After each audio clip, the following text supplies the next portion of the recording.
नमस्कार, स्वागत है आप सभी का विकास लेक्चर में। दोस्तों, उम्मीद करता हूं आप और आपका परिवार रोजाना की तरह अच्छे होंगे। और आज की वीडियो में हम बात करेंगे 12th क्लास का भौतिक विज्ञान का पेपर नंबर 5 और वीडियो नंबर 2। इससे पहले हमने इसका पहला वीडियो बनाया था दोस्तों, और उसमें हमने कुछ क्वेश्चनों को सोल्व किया था। ठीक है, और आज की वीडियो में मैं पूरा प्रयास करूंगा कि जितने हमारे क्वेश्चन बचे हुए हैं वे सभी यहाँ पर सोल्व करूं। तो मैं आपको शुरू करने से पहले बता देता हूं, अगर आप वीडियो को देखोगे तो इसको पूरा देखना, और अन्यथा आप अभी वीडियो छोड़ सकते हो। ठीक है, क्योंकि अधूरा ज्ञान खतरनाक होता है। तो चलिए दोस्तों, शुरू करते हैं। आज का हमारा अगला क्वेश्चन क्या है, तो देखो हमारे पास जो आज का 5वां क्वेश्चन है, इसका क्या नंबर, तो जैसे आप देख पा रहे होंगे स्क्रीन पर, दिए गए परिपथ में ज्ञात कीजिए। तो आपको एक सर्किट दे दिया है, इसमें हेनरी 0.1 हेनरी प्रेरकत्व को लगा रखा है, और आर जो है एक प्रतिरोध जोड़ रखा है जिसका जो मान है वो 30 ओम है। और दोस्तों यहाँ पर एक समीकरण दे दिया है, वोल्टेज का समीकरण 10 sin 400t। ठीक है, और यहाँ पर जो है एसी को जोड़ दिया गया है, और यहाँ एक हमें दिया गया है मान tan इनवर्स x.33 और इसका मान है 53 डिग्री। ठीक है, तो फिलहाल हमें यहाँ पर 4 पॉइंट को सोल्व करना है। सबसे पहले हमें प्रतिघात का मान निकालना है, प्रतिबाधा, फिर धारा का शिखर मान, और वोल्टा और धारा के बीच में कलांतर। तो बड़े मजे के साथ आपको एक क्वेश्चन समझने हैं, बड़े ही आसान है। ठीक है, जब हम एक से एक मान निकालते जाएंगे, सबसे पहले प्रतिघात ज्ञात करना पड़ेगा। और ऐसा नहीं है कि हम स्टार्टिंग में कोई और मान यहाँ पर निकाल सकते हैं। दोस्तों, जहां तक आप समझ पा रहे होंगे, अगर आपके फॉर्मूले याद होंगे तो तभी आप इस क्वेश्चन को जो है कर पाओगे, लेकिन फिर भी चिंता करने की कोई बात नहीं है। लेकिन एक बात आप याद रखिएगा, इस तरह का न्यूमेरिकल आपको एग्जाम में जरूर देखने को मिल सकता है, क्योंकि इसमें जो है कहीं ना कहीं दोस्तों प्रतिरोध से भी रिलेट करता है और प्रेरकत्व से भी रिलेट करता है, और ऐसे न्यूमेरिकल आपको संधारित्र में भी जोड़कर दे सकते हैं। जो संधारित्र होता है ना, कैपेसिटर इस तरह का, वो भी आपको जो है ऐसे न्यूमेरिकल्स में दे सकता है। ठीक है, तो आप ध्यान रखिएगा। सबसे पहले यहाँ पर प्रतिघात का मान पूछा जा रहा है, और आपको पता होगा कि कहीं ना कहीं प्रतिघात आप इस सर्किट के लिए कैसे निकाल सकते हो। तो इस फॉर्मूले इस प्रतिघात के लिए जो है आप यहाँ पर हेनरी है, यानी कि एल का मान है, तो एक्सएल बराबर, पॉइंट नंबर 1 का आंसर मैं यहाँ लिख रहा हूँ, एक्सएल बराबर जो है ओमेगा एल। ठीक है, और ये जो एल का मान आप देख पा रहे होंगे 0.1 हेनरी है, और ये आर का मान है 30 ओम। तो आप चाहे तो प्रतिघात जो है इस सूत्र से निकाल सकते हो, लेकिन ओमेगा का मान देखने में आपको समस्या हो रही होगी। तो यदि आप देखो V बराबर V0 sin ओमेगा t, ये फॉर्मूला आपको पता होगा दोस्तों, तो आप इसका तुलना करा सकते हो इससे।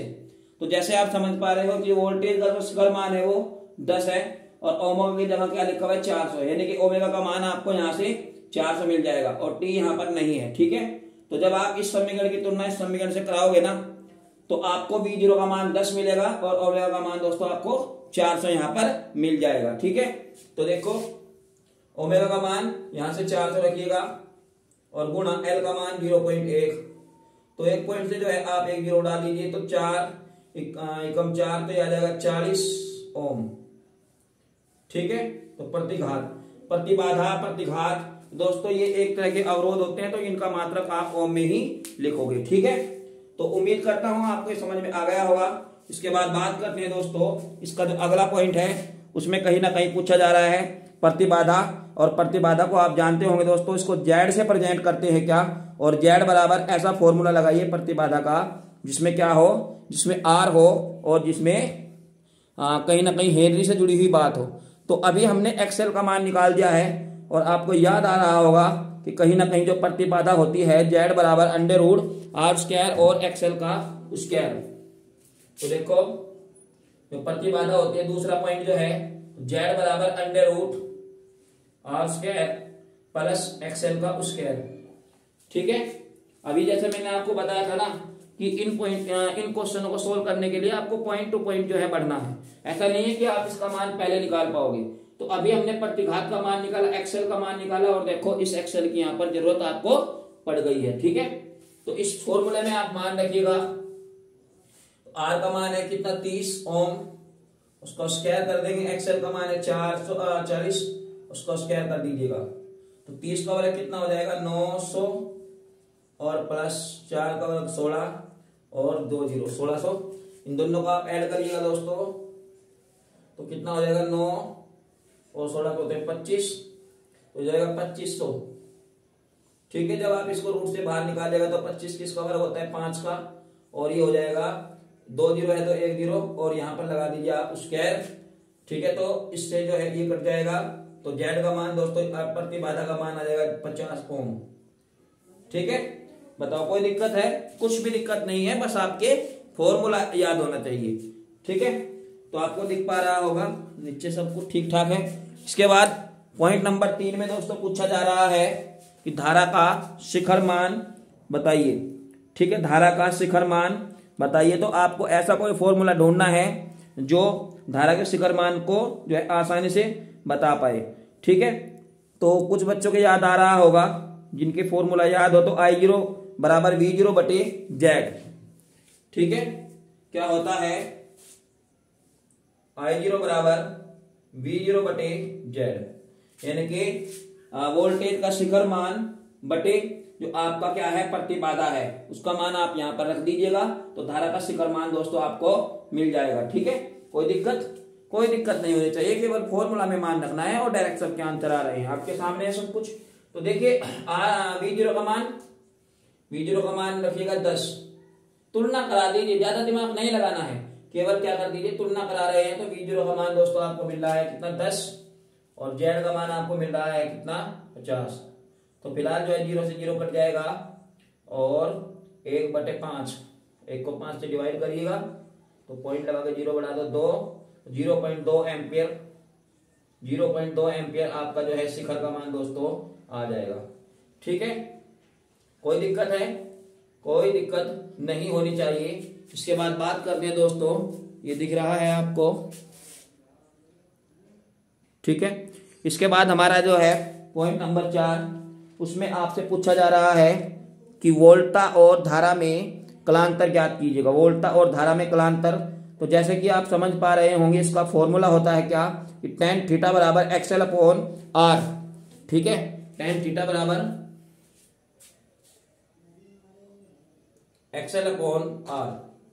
इसके बहुत सारे सूत्र होते हैं, लेकिन हमें यहाँ पर वो सूत्र रखना है जिसके मान भी आपको यहाँ पर जो है दिए गए हों। इसी के आधार पे दोस्तों हमें काम करना है। और एक्सएल का मान बताइए कितना था 40 यहाँ पर रखिएगा, और आर का मान कितना है 30, तो 30 यहाँ पर रखिएगा, तो 0 से 0 4/3 आपको मिल जाएगा। और जब 4 को जो है भाग दीजिएगा 3 से तो कितना मिलेगा 3 एकम 3 और पॉइंट बच जाएगा 1। ठीक है, पॉइंट लगाकर 0 बढ़ा दीजिए 3 तिया 9, 1 बच जाएगा 3 तिया 9, तो tan थीटा बराबर आ जाएगा 1.33। और अगर आपको दोस्तों tan का मान निकालना हो, लेकिन आपको एक समस्या हो रहा है कि जो 1.33 है ये कहीं ना कहीं दोस्तों ये tan 53 का मान होता है, तो आप ऐसे लिख सकते हो tan थीटा बराबर tan 53 डिग्री, और tan से tan काट दीजिएगा तो थीटा का मान आ जाएगा दोस्तों उसका 53 डिग्री आ जाएगा। ये है क्या, ये है दोस्तों वोल्टा और धारा के बीच में कलांतर कितने डिग्री का है 53 डिग्री का कलांतर है। तो उम्मीद करता हूं ये क्वेश्चन आपको बहुत अच्छे से समझ में आ गया होगा। इसके बाद बढ़ते हैं कि 5वें का क्या है क्वेश्चन, हमें क्या कह रहा है। आप इसका जो है स्क्रीनशॉट ले लीजिए। इसके बाद हम अगले न्यूमेरिकल की ओर बढ़ेंगे। 5वें का ख, तो 5वें का ख में कह रहा है किसी प्रोटॉन पर विद्युत विभव ज्ञात कीजिए। इस पर जो आवेश है वो 1.6 × 10⁻⁻19 कूलाम और दूरी जो है वो 1 एंगस्ट्रॉम है। दोस्तों मैं आपको एक बात बता देता हूं, अगर मान लीजिए प्रोटॉन उसने लिख दिया है और प्रोटॉन लिख दिया लेकिन आवेश का मान नहीं दिया है, तो फिर भी आप इसका मान जो है यही रखिएगा। ठीक है, क्योंकि जो प्रोटॉन होता है और इलेक्ट्रॉन होता है दोनों पर आवेश सेम होता है, लेकिन धनायन और ऋणायन का डिफरेंट होता है। ठीक है, इलेक्ट्रॉन के लिए ऋणात्मक आवेश होता है और प्रोटॉन के लिए धनावेश होता है, लेकिन मान दोनों का आपको जो है क्वेश्चन में सेम रखना है। ठीक है, तो अगर आपको प्रोटॉन उसने कह दिया है और आवेश का मान नहीं भी दिया है, तो फिर भी आप आवेश का मान जो है 1.6 × 10⁻⁻19 कूलाम रखिएगा। तो फिलहाल वोल्टेज की बात यहाँ पर हो रही है भैया, तो V बराबर होता है क्या 1/4πε0 Q/R। तो इस फॉर्मूले में जो है आपको मान रख देना है, और आप जानते होंगे इसका मान 9 × 10⁻⁹ गुणा 1.6 गुणा 10 की घात माइनस के 19। देखो इधर रखा, मैं यहाँ एक बार लिख देता हूँ। क्यों का मान कितना है 1.6 गुणा 10 की घात माइनस के 19 कूलाम। और भैया आर का मान है 1 एंगस्ट्रॉम, और एंगस्ट्रॉम को बदल लीजिएगा मीटर में, तो ये आ जाएगा आर का मान 1 गुणा 10 की घात माइनस के 10 मीटर। ठीक है, और अपॉन में जो है आर का मान है 1 गुणा 10 की घात माइनस के 10। ठीक है, अब आपको कुछ भी नहीं करना, केवल ये जैसा क्वेश्चन है इसको सोल्व कर दीजिएगा। ठीक है, तो इस पॉइंट हटाइए इस पॉइंट को, और जो है 1 जीरो नीचे आप बढ़ा सकते हो क्या, और यहां से 1 जीरो आप कैंसिल कर दीजिएगा, तो हो जाएगा 10 की घात 8। देखो इस पॉइंट को हटाया, 1 जीरो बढ़ाया, इस जीरो से जो है 1 जीरो काट दे तो 10 की घात 8 बच जाएगा। और 16 की गुणा जो है आप किसमें करिएगा, 16 गुणा करिएगा 9 में, तो 16 गुणा 9, ठीक है, गुणा 10 की घात 8 प्लस के हैं और माइनस के 19 हैं। ये 10 का आप देख रहे हो, ये भी ऊपर जाके जो हो जाएगा प्लस हो जाएगा। ठीक है, तो 9 की 54 बच गए 5। ठीक है, 9 कम 9 और ये आ जाएगा 144, और 8 और 10 18, कितना हो जाएंगे 18, 8 और 10। देखो दोस्तों पहले आप प्लस वाले को जोड़ लीजिएगा और बाद में घटाइएगा। ठीक है, या आप ऐसे कर सकते हो 8 में से 9 19 घटा सकते हो, या 10 में 8 जोड़ सकते हो 18, और 18 में से 19 घटाइएगा तो माइनस का 19 है, तो कितना बच जाएगा, ये बच जाएगा माइनस का 1। तो फाइनली माइनस का 1 जो है यहाँ पर बच जाएगा। तो अगर आप इसे को खत्म करिएगा तो पॉइंट यहां लगा दे 14.4 वोल्ट। ठीक है, तो इस क्वेश्चन को आप एक बार बिन देखे भी करने की कोशिश करेंगे तो आपको बहुत अच्छे से तैयारी हो जाएगी। ठीक है, तो उम्मीद करता हूँ ये क्वेश्चन भी आपको दोस्तों बहुत अच्छे से समझ में आ गया होगा। इसके बाद बढ़ते हैं अगले क्वेश्चन की तरफ कि हमारा इसका जो 5वें का देख लेते हैं कि 5वें का क्या क्वेश्चन है, तो इसको भी देख लेते हैं। आप चाहे तो इसका स्क्रीनशॉट ले लीजिए, फिर मैं इसको जो है रिमूव कर दूंगा। देखिए, तो 5वें का क्या क्वेश्चन जो हमारा दे रखा है कि 10 सेमी फोकस दूरी वाले उत्तल लेंस से 20 सेमी की दूरी पर 4 सेमी लंबी एक वस्तु रखी है और प्रतिबिंब की लंबाई जो है ज्ञात कीजिएगा। तो दोस्तों देखिए, इसमें हमें क्या कर देना है, 10 सेमी फोकस दूरी मतलब एफ का मान दिया है, एफ का मान दिया है कितना 10 सेमी, और उत्तल लेंस से 20 सेमी की दूरी पर 4 सेमी लंबी वस्तु रखी है। तो उत्तल लेंस से सबसे पहले आप एक बात बताइए, मान लीजिए आपके पास जो है एक उत्तल लेंस है, ठीक है, एक उत्तल लेंस है, और यहां जो है 20 सेमी की दूरी पर, यानी कि 20 सेमी की दूरी पर एक वस्तु को आप रख दीजिएगा। ये एक वस्तु रख दिया 20 सेमी की दूरी पर, ठीक है, और वस्तु की जो लंबाई है दोस्तों वो 4 सेमी, यानी कि इसकी लंबाई, तो ए और बी, यानी कि वस्तु की लंबाई को आप ओ कहते हो। तो वस्तु की लंबाई कितनी है, फिलहाल यू का मान देखिएगा। अभी मैंने आपको चिन्ह परिपाटी के हिसाब से बता दूं कि अगर आपका जो इस साइड में जो जाता है वो माइनस में रखा जाता है, आपको चिन्ह परिपाटी का यूज करना है। ध्यान रखिएगा, आपको चिन्ह परिपाटी का यूज करना है। समझ में आया इतना बात, ठीक है। तो इस साइड में हमेशा आप प्लस लेते हो और इस साइड में आप जाइएगा तो माइनस लोगे। क्या यू का मान आपका दोस्तों माइनस में हो जाएगा, और कितना है 20 सेमी है क्या, तो 20 सेमी चिन्ह परिपाटी के हिसाब से लिख रहा हूं, कोई दिक्कत नहीं होनी चाहिए। और दूरी पर 4 सेमी लंबी वस्तु रखी है भैया, यानी कि ओ का मान पूछ रहा है, वस्तु का जो मान है वो 4 सेमी है, और ध्यान रखिएगा ये मान जो है आपका प्लस में है, ठीक है। 4 सेमी लंबी वस्तु रखी है, प्रतिबिंब की लंबाई जो है ज्ञात कीजिएगा। लेकिन प्रतिबिंब की लंबाई आप तभी ज्ञात कर पाओगे जब आपके पास क्या होगा, जब आपके पास दोस्तों बी का मान होगा, ठीक है। तो बी का मान ही नहीं है, लेकिन आप कर सकते हो 1/f बराबर 1/b माइनस 1/u, तो इसको आप यूज करिएगा और बी का मान निकाल कर लाइएगा। और इससे आपको ये भी पता चल जाएगा कि जो आपका प्रतिबिंब है वो किस प्रकार बन रहा है और किस स्थिति जो है कहाँ पर है, ये सभी जानकारी आपको इसके माध्यम से पता चल जाएगी। तो इस फॉर्मूले में आप सबसे पहले मान रखिए और v का मान को जो है लाइएगा, ठीक है। देखिए जरा मैं कर रहा हूं, तो जो है आपका f का मान है कितना 10 और v का मान है आपका दोस्तों है नहीं, ज्ञात करना है v का मान, और माइनस u, और u का मान है माइनस के 20, और ये हो जाएगा आपका प्लस माइनस माइनस प्लस हो जाएगा, और 1/10 बराबर, ठीक है, 1/20 और प्लस 1/20, ठीक है। ये माइनस माइनस यहाँ पर जो है प्लस हो जाएगा, और इस 1/20 को आप माइनस का बनाइएगा और इधर भेज दीजिएगा। ठीक है, 1/10 बराबर 1/, इसको जो है माइनस का बनाकर लाइएगा, 1/20 बराबर 1/20।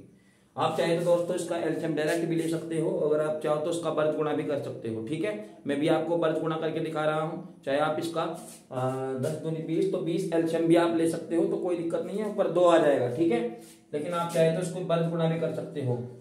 ठीक है, 20 की गुणा 10 में करिए तो 200, और 20 से कम 20 माइनस जुका तो आ जाएगा, और 10 से कम 10 और 1/20, तो 20 में से 10 चला जाएगा तो 10 बचेगा, और बटे में बचेगा आपका 200, तो 1/20। और आप तुलना करोगे तो b का मान कितना है, b का मान है 20।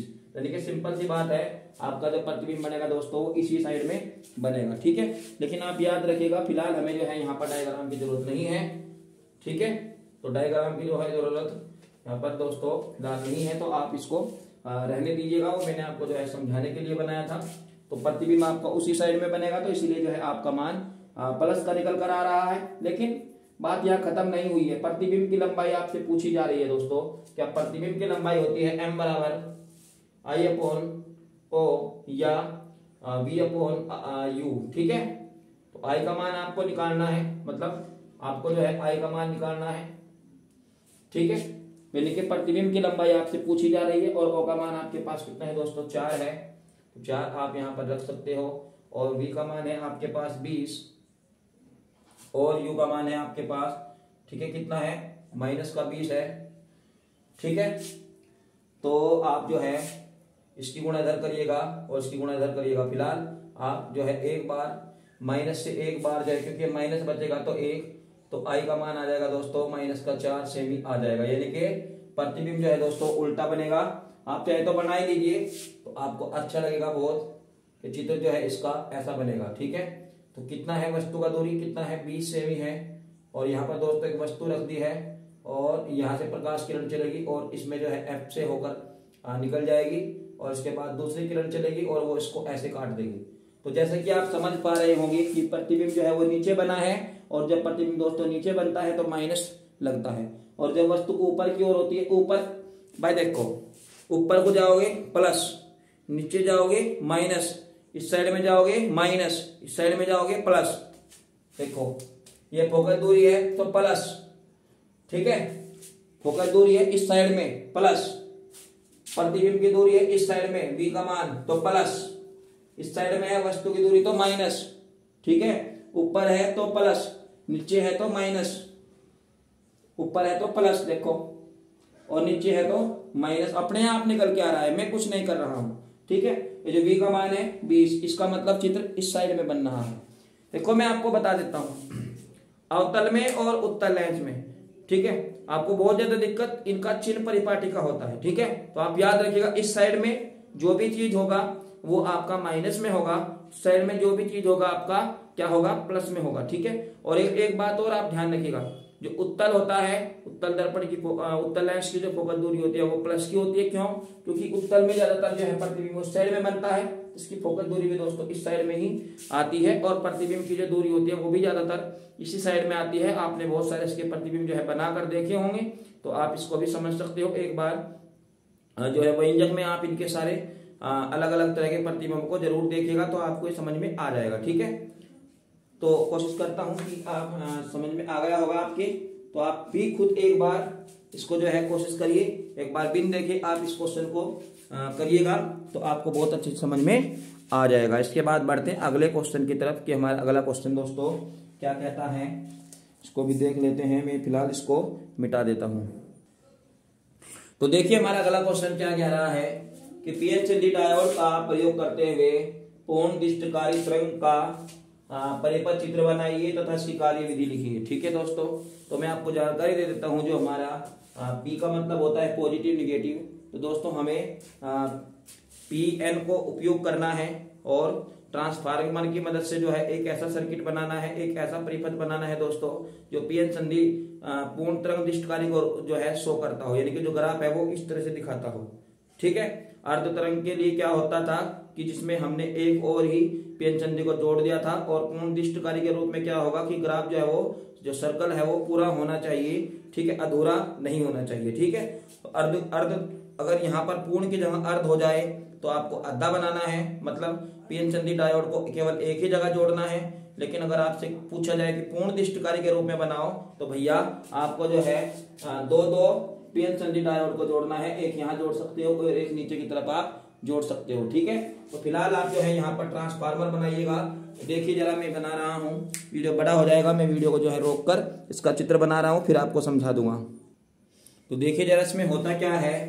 सबसे पहले यहाँ पर आपके पास जो है एक प्राथमिक प्राइमरी P4 प्राइमरी, ठीक है, एक प्राइमरी कुंडली है और ये आपके पास ट्रांसफार्मर की जो है दूसरी कुंडली है, सेकेंडरी कुंडली, आप इसको S कह सकते हो, ठीक है। यानी कि द्वितीयक कुंडली है, सेकेंडरी कुंडली, और यह है आपके पास प्राथमिक कुंडली। कुंडली मतलब कोयल, ठीक है, कुंडली मतलब कोयल, ठीक है। तो इतना समझ में आया, ये क्या है आपका ट्रांसफार्मर है।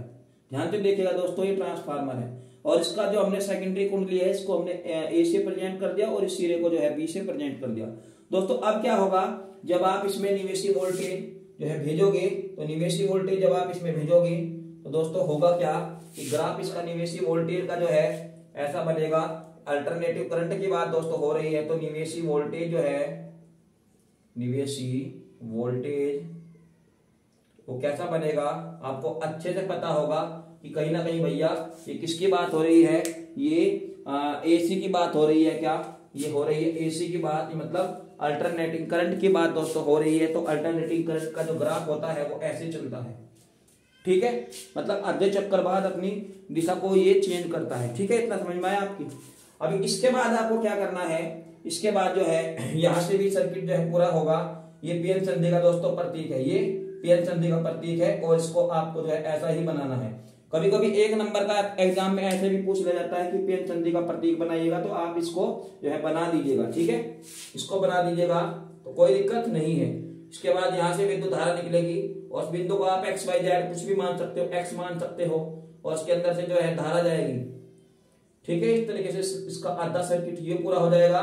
और ऐसे ही दोस्तों ऊपर भी हमने एक पीएन संधि लगा दिया है। अगर आपको यहाँ पूर्ण की जगह अर्धदिष्टकारी मिलता है तो या तो आप यहाँ लगा दीजिए पीएन संधि या फिर आप यहाँ लगा दीजिए पीएन संधि को, ठीक है। दरअसल ये है क्या, ये है आपका एसी को डीसी में कन्वर्ट करना, एसी को डीसी में कन्वर्ट करना। तो अभी समझिएगा आप बात। तो पूर्ण दिष्टकारी मतलब आपको पूरी तरह से बदलना है तो आपको दो पीएन संधि को जोड़ना होगा और यहां से भी जो है विद्युत धारा इसमें आएगी इस तरह से। और ये लोड प्रतिरोध हमने यहाँ पर दोस्तों लगा दिया है और उसका मान जो है ST या QP RS रख दीजिए, RS तो हमने ले लिया है, AB रख दीजिए, AB भी ले लिया, CD ले लीजिएगा। इसको हमने क्या रख दिया, इसका नाम C रख दिया और उसका नाम D रख दिया। और दोस्तों यहां से जो है आपको प्लस माइनस में जो है आपको DC जो है प्राप्त हो जाएगा, ठीक है, DC आपको प्राप्त हो जाएगा। एक तरफ प्लस लिख दीजिएगा और एक तरफ जो है माइनस दिखा दीजिए। तो यहाँ आपको जो है निर्गत वोल्टेज यानी कि पूर्ण दिष्टकारी के रूप में यानी कि पूरी तरह से जो है प्राप्त हो जाता है। और इसका जो ग्राफ बनाएंगे आप निवेशी वोल्टेज का, तो ये हो गया, और निर्गत वोल्टेज का, निर्गत वोल्टेज का जो है ग्राफ वो आपका ऐसे बनेगा। ये क्या है, ये है आपका डीसी यानी कि डायरेक्ट करंट की दोस्तों यहाँ पर बात हो रही है, ठीक है। तो उम्मीद करता हूं आपको समझ में आ गया होगा। आपको यहाँ पर ट्रांसफार्मर बनाना है। ट्रांसफार्मर की क्या है, एक लोहे की कच्ची क्रोड है, इस सेकेंडरी एक कुंडली है, इसका AB नाम है, और यहाँ हमने एक पीएन संधि जोड़ दिया, इसका नाम आप D1 D2 कुछ लिख सकते हो, ठीक है। इसका नाम D1 रख दीजिए, इसका नाम D2 रख दीजिएगा। और यहाँ से जो है इस तरह से विद्युत धारा बहती है और इसी तरह से नीचे से भी विद्युत धारा बहती है। ध्यान रखिएगा, जब पूर्ण दिष्टकारी पूछा जाए तो आपको ऐसा बनाना है, और अर्धदिष्टकारी पूछा जाए दोस्तों तो आपको क्या करना है, केवल एक ही साइड में पीएन संधि को दिखाना है और ग्राफ भी आधा दिखाना है। यहाँ पर बनाइए, यहाँ पर बनाइए इस तरह से, जैसे ये है आपके पास, ये T है, इस तरह से जो है एक चक्कर यहाँ पूरा हो रहा है T, ये क्या है आधा T है, इस तरह से चलता है मान, ठीक है। और इसकी जो कार्यविधि है दोस्तों, कार्यविधि भी आपको बतानी है तो आप जो है डिस्क्रिप्शन बॉक्स में नीचे ही वीडियो के नीचे आपको जो है मैं लिख रहा हूं, वहां पर आप वहां से पढ़ लीजिएगा। इसका पूरा कार्यविधि जो है वहां पर आपको मिल जाएगा और वहां से आप सुंदर से नोट्स में अपने लिख सकते हो। तो फिलहाल आपको केवल परिपथ के बारे में ही जो है लिखना है। आप चाहे तो उसको अपने पास से बनाकर भी लिख सकते हैं, कोई दिक्कत नहीं है, कोई मार्क आपके कटने वाले नहीं है। ठीक है, तो आप चाहे तो उसका डायग्राम का जो है स्क्रीनशॉट ले लीजिए। इसके बाद बात करते हैं हमारा अगला क्वेश्चन दोस्तों क्या है। इसके बाद हमारे पास जो है पेपर का एकदम अंतिम क्वेश्चन है। गॉस के प्रमेय की सहायता से दोस्तों एक समान रूप से आवेशित गोलीय कोश के कारण नंबर 1 कोश के बाहर पृष्ठ पर कोश के भीतर जो है विद्युत क्षेत्र की तीव्रता ज्ञात कीजिएगा। अंतिम क्वेश्चन है, थोड़ी देर और शिद्दत के साथ बैठे रहिएगा, आपको एक क्वेश्चन भी जो है बहुत ही रसमलाई की तरह आसान लगने लगेगा। ठीक है, तो पूरा प्रयास करूंगा कि आपको क्वेश्चन आसान लगे। तो फिलहाल आपको जो है एक डायग्राम बना लेना है आवेशित गोलीय कोश। तो आवेशित गोलीय कोश आपके पास मान लीजिए दोस्तों एक गोला है, ये मैंने जो है आपके सामने एक गोला बना दिया और इस गोले की जो त्रिज्या है दोस्तों आर मान लीजिएगा, आर कैपिटल आर एक गोले की त्रिज्या मान लीजिए। आप चाहे तो जो है एक संकेंद्री गोला बना सकते हो क्या, यानी कि एक छोटा सा इसके अंदर भी एक संकेंद्री गोला बना सकते हो। ठीक है, अब क्या करिएगा, इस गोले से मान लीजिए स्मॉल आर दूरी पर जो है एक दूसरा गोला है, इसका हमने कल्पना कर रखा है। ठीक है, यानी कि फिलहाल हम पॉइंट 1 की तरफ बढ़ रहे हैं गोलीय कोश के बाहर, यानी कि बाहर का मतलब है कि स्मॉल आर दूरी पर, यहां जो है आर दूरी पर, यहाँ पी है बिंदु ए और यहीं पे हमें जो है ई का मान दोस्तों ज्ञात करना है। ठीक है, और आप याद रखिएगा एक बार हम यहाँ पे भी ज्ञात करेंगे और इसका सूक्ष्म क्षेत्रफल जो है वो दोस्तों वो डी ए है। प्रत्येक बिंदु पर यहाँ भी आप कहीं भी चले जाइए, इसके चारों ओर प्रत्येक बिंदु पे जो है इसका जो क्षेत्रफल है वो सेम है। ठीक है, यानी कि प्रत्येक बिंदु का क्षेत्रफल सेम है, तो गोले की कहीं ना कहीं आपको वक्र पृष्ठ की जरूरत पड़ेगी। फिलहाल आप समझिएगा कि जो आपके पास बिंदु ठीक है आर पी है तो आर दूरी पर है। आप अगर आप इसमें जो है लिखना चाह रहे हो तो ऐसे लिख सकते हो, माना एक गोला इसकी त्रिज्या बड़ा आर है, इसके बाहर स्मॉल आर दूरी पर कोई बिंदु पी है जहां हमें विद्युत क्षेत्रीय तीव्रता ई ज्ञात करनी है। इसके सूक्ष्म विकर्ण क्षेत्रफल जो है वो डीए है और यहाँ पर जो है विद्युत फ्लक्स का मान दोस्तों वो डी फाई ई है। ठीक है, तो डी फाई ई, तो बात नंबर 1 तो आपका जो विद्युत फ्लक्स है डी फाई ई। तो पॉइंट नंबर 1 देखो, पॉइंट नंबर 1 कोश के बाहर यानी कि आर दूरी पर, स्मॉल आर दूरी पर। तो फिलहाल आप बताइएगा। ठीक है, तो फाई ई का मान, डी फाई ई का मान क्या होता है, ये होता है आपके पास E into D A cos theta. वो ध्यान से समझिएगा, केवल काम की बात ही मैं यहाँ पर आपको समझा रहा हूँ, आलतू फालतू बात से मैं यहाँ कोई मतलब नहीं है। तो समझिएगा ध्यान से कि स्मॉल आर दूरी पर डी फाई ई बराबर ई into D A cos theta, और कोस थीटा का मान दोस्तों यहाँ पर होता है क्या, 0 डिग्री होता है क्या, तो 0 डिग्री आप यहाँ पर रख दीजिएगा। तो डी फाई ई बराबर ई इंटू डी ए, तो ये हो जाएगा 0 डिग्री, तो कोस 0, और कोस 0 का मान होता है दोस्तों 1 होता है। ठीक है, तो 1 होता है, तो डी फाई ई, जब आप यहाँ पर फाई ई लिखोगे तो केवल यहाँ पर ए बचेगा। ठीक है, तो आप इसको ऐसे लिख सकते हो, इस संपूर्ण फ्लक्स, संपूर्ण फ्लक्स हो जाएगा फाई ई बराबर, ठीक है, ई इंटू समाकलन, ठीक है, डी ए। तो दोस्तों जब संपूर्ण की बात यहाँ पर हो रही है तो इसका मतलब क्या है, ए का मान आप रखिएगा इस संपूर्ण वक्र पृष्ठीय क्षेत्रफल, तो समाकलन डी ए बराबर 4 पाई आर स्क्वायर होता है। बताइए जरा, इसका फॉर्मूला है दोस्तों, संपूर्ण वक्र पृष्ठीय गोले का वक्र पृष्ठ का क्षेत्रफल कितना होता है, तो गोले का संपूर्ण वक्र पृष्ठ क्षेत्रफल दोस्तों 4 पाई आर स्क्वायर होता है। ध्यान रखिए, थोड़ा सा 10th क्लास का मैथ है। और आप मुझे अर्धगोले का जो वक्र पृष्ठ है उसको कमेंट करके जरूर बताइएगा, अर्धगोले का वक्र पृष्ठ का फॉर्मूला क्या है। ठीक है, तो यहाँ पर ये अलग अलग बिंदुओं पर जो है उसका वक्र पृष्ठीय क्षेत्रफल आ जाएगा। तो इतना आपकी समझ में आ गया होगा। तो आप इसको यहाँ रखिएगा, तो फाई ई का मान दोस्तों आपको मिलेगा ई फाई ई बराबर ई गुणा 4 पाई आर स्क्वायर। ठीक है, तो जो है इतना समझ में आ गया होगा। आप थोड़ा सा इसको ऐसे देखिए। ठीक है, क्लियर है। अब इसके बाद आपको क्या करना है दोस्तों, क्योंकि आपको पता है कि गॉस के प्रमेय क्या है, गॉस का प्रमेय क्या है, गॉस के प्रमेय से, तो गॉस का प्रमेय क्या कहता है कि जो आपका पाई ई बराबर है दोस्तों वो कहता है क्यू अपॉन एप्सिलॉन 0।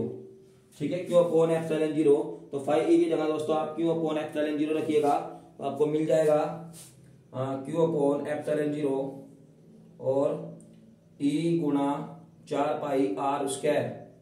तो 4 पाई आर स्क्वायर को आप इस साइड में भेज दीजिएगा तो ई बराबर मिल जाएगा आपको 1/4 पाई एप्सिलॉन 0 और क्यू अपॉन आर स्क्वायर। ठीक है, तो बात नंबर 1। देखिए दोस्तों यहाँ पर जो है पृष्ठ आवेश घनत्व क्या होता है, तो पृष्ठ आवेश घनत्व, क्योंकि पृष्ठ आवेश घनत्व ये दोस्तों होता है क्या, सिग्मा बराबर क्यू अपॉन ए। और हमें यहाँ से क्यू का मान निकालना है, तो आप इसको जो है यहाँ पर रखिएगा और जो है आपका क्षेत्रफल का मान दोस्तों यहाँ पर हो जाएगा 4 पाई बड़े वाला आर स्क्वायर आप लोगे, क्योंकि जब पृष्ठ निकालते हैं दोस्तों तो केवल इसकी बात होती है क्या, केवल बड़े वाले आर की बात होती है। ये केवल एक कल्पना है, बाहर जो हमने डॉट डॉट मान रखा है केवल कल्पना है, लेकिन जब आप इसका पृष्ठ आवेश घनत्व लिखिएगा तो एक ही जगह भी आपको 4 पाई आर स्क्वायर बड़े वाला लिखना पड़ेगा। ठीक है, तो क्यू बराबर सिग्मा ए और ए क्यू बराबर सिग्मा गुणा ए का मान है दोस्तों, ए का मान है 4 पाई बड़े वाला आर स्क्वायर। ठीक है, तो क्यू का मान आप इस समीकरण में रखिएगा तो आपको मिल जाएगा ई बराबर 1/4 पाई एप्सिलॉन 0, क्यू का मान है सिग्मा और 4 पाई बड़े वाला आर स्क्वायर अपॉन छोटा आर स्क्वायर। तो दोस्तों आर स्क्वायर से जो है 4 पाई से जो है 4 पाई कैंसिल कर दीजिएगा तो ई बराबर आपको मिल जाएगा सिग्मा बटे एप्सिलॉन 0 और आर स्क्वायर बटे छोटा आर स्क्वायर। ठीक है, तो कोई दिक्कत, ये बात नंबर 2 जो है आप लिख सकते हो क्या, ये मेन सूत्र है। यहाँ से दोस्तों एक बात और क्लियर हो रही है क्या, कि ई जो है वो कहीं ना कहीं बात करता है आर स्क्वायर इस तरह से। अगर ये सारा का सारा कांस्टेंट आपका हो तो जो छोटा आर है वो ई पर इस प्रकार से निर्भर करता है। दोस्तों अगर आपको इसका ग्राफ बनाना हो तो आप इसका ग्राफ जो है ऐसे बना सकते हो, इस तरह से आप इसका जो है ग्राफ दिखा सकते हो कि ई अनुक्रमानुपाती आर स्क्वायर। ठीक है, आप यहाँ जो है गोला भी दिखा सकते हो, ये आर है और ये है दोस्तों ई। ध्यान रखिएगा दोस्तों, जब अगर आपको जो है वो अनुपाती का निशान होता है तो आप इसको थोड़ा हटके बनाइएगा और जब यहाँ पर घन हो तो थोड़ा और मिला दीजिएगा, फिर और ज्यादा मिलके चलेगा। ठीक है, ये ग्राफ आपकी समझ में आ गया होगा। और यदि दोस्तों ये अनुक्रमानुपाती में बढ़ता है, ठीक है, अनुक्रमानुपाती मतलब ये इस तरह से होता है ई अनुक्रमानुपाती आर, तो इस तरह से एक स्ट्रेट लाइन आ जाएगी। ठीक है, तो ये आपकी समझ में आ गया होगा। यहाँ पर आप चाहे तो गोला भी बना सकते हो। ठीक है, इसकी त्रिज्या आर है, तो इस तरह से जो है आप इसका ग्राफ दिखा सकते हैं। तो ग्राफ भी मैंने इसका दिखा दिया है। तो इसके बाद बात करते हैं दोस्तों क्या, पॉइंट नंबर 2 आपका क्या है, पॉइंट नंबर 2 पृष्ठ पर। तो आप ध्यान रखिएगा, जब आप जो है इसका ही रोल लोगे, ठीक है, इसका रोल लोगे, लेकिन इसकी जगह जो है आर स्क्वायर रखोगे पृष्ठ के लिए, पृष्ठ के लिए छोटा आर बराबर बड़ा आर। ठीक है, तो पृष्ठ के लिए दोस्तों छोटा आर बराबर बड़ा आर हो जाएगा। तो आप चाहे तो इस आर की जगह बड़ा आर रख सकते हो। ठीक है, तो समीकरण 2 से जो है ई बराबर हो जाएगा सिग्मा बटे एप्सिलॉन 0 आर स्क्वायर बटे, और आर का मान जो है बड़ा आर रख दीजिएगा तो बड़ा आर, और आर से आर कैंसिल, तो ई बराबर मिल जाएगा आपको सिग्मा अपॉन एप्सिलॉन 0। ये दोस्तों पृष्ठ पर हो जाएगा। बात नंबर 3 जो है ये क्लियर हो जाएगी समीकरण। ठीक है दोस्तों, तो फिलहाल आपको जो है समझ में आ गया होगा। इसके बाद बात करते हैं पॉइंट नंबर 3 कोष के भीतर। पॉइंट नंबर 3, क्या आपको ठीक प्रकार से सब कुछ दिखाई दे रहा है, हो जाएगा। और भीतर की बात हो रही है दोस्तों, भीतर यानी कि इसके अंदर किसी भी जगह आप ध्यान रखिएगा कि जब आपके पास कोई इस तरह गोला होता है तो केंद्र पर या फिर गोले के भीतर जो है आवेश का मान दोस्तों 0 होता है। ध्यान रखिएगा कि आवेश जो है भीतर आवेश क्या होगा, क्यू का मान दोस्तों 0 होगा। और जब आप यहां पर जो है 0 रखेंगे तो आपको ई का मान भी 0 मिलेगा। तब आप कह सकते हो कि तब ई का मान भी दोस्तों 0 होगा। ठीक है, तो एकदम आसान है, कोई दिक्कत नहीं होनी चाहिए। केवल पहला पॉइंट पे आपको बड़ा सोल्व करना है।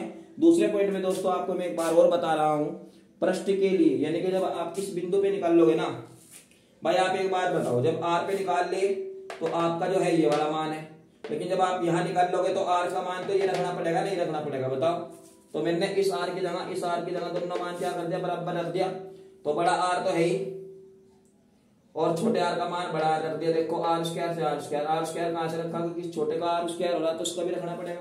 अगर आप यहाँ रखोगे ना तो फिर भी कोई दिक्कत नहीं है, अगर आप यहाँ रखोगे तो फिर आपको ये पूरा लिखना पड़ेगा। तो इससे तो अच्छा है यही लिख दो, ठीक है। इससे अच्छा क्या है कि आप इसको यही लिख दीजिएगा। तो आर स्क्वायर से आर स्क्वायर कैंसिल, ये बच जाएगा आपका सिंपल। और भीतर की अगर बात हो रही हो तो आवेश का मान जो है केंद्र पे या केंद्र के आसपास यानी के बाद भीतर की हो तो कहीं भी जो है वो 0 होगा। तो इस तरीके से कुल विद्युत क्षेत्र भी जो है आपका 0 होगा, क्योंकि जो विद्युत क्षेत्र होता है दोस्तों वो आवेश के अनुक्रमानुपाती होता है, ठीक है। आप चाहे तो इसका स्क्रीनशॉट ले लीजिए, ठीक है, हो गया। तो उम्मीद करता हूं दोस्तों आपको ये क्वेश्चन सभी जो है समझ में आ गए होंगे। और आज की वीडियो में हमारा ये 5 नंबर टेस्ट है, 5 नंबर पेपर है बोर्ड के लिए एग्जाम में आने वाले सभी क्वेश्चन है दोस्तों, इनकी प्रैक्टिस आप बहुत अच्छे से करिएगा। फिर भी अगर आपको कोई क्वेश्चन हो, कोई आपका डाउट हो, कोई बहम हो तो आप मुझे कमेंट करके पूछ सकते हो। मैं कोशिश करूंगा आपको उसका रिप्लाई दूं और आपको जो है पूरी तरह से संतुष्ट करूं। फिर भी अगर आपको कोई क्वेश्चन जवाब हो तो आप मुझे कह सकते हैं कि मैं इस पर फिर से काम करूंगा, उसका अलग वीडियो आपको जो है प्रोवाइड करा दूंगा, ठीक है दोस्तों। तो तब तक आप अपनी तैयारी में मस्त रहिए, लगे रहिएगा। फिर मैं आपके सामने एक नया और टेस्ट लेकर प्रस्तुत होऊंगा। तब तक के लिए धन्यवाद। जय हिंद।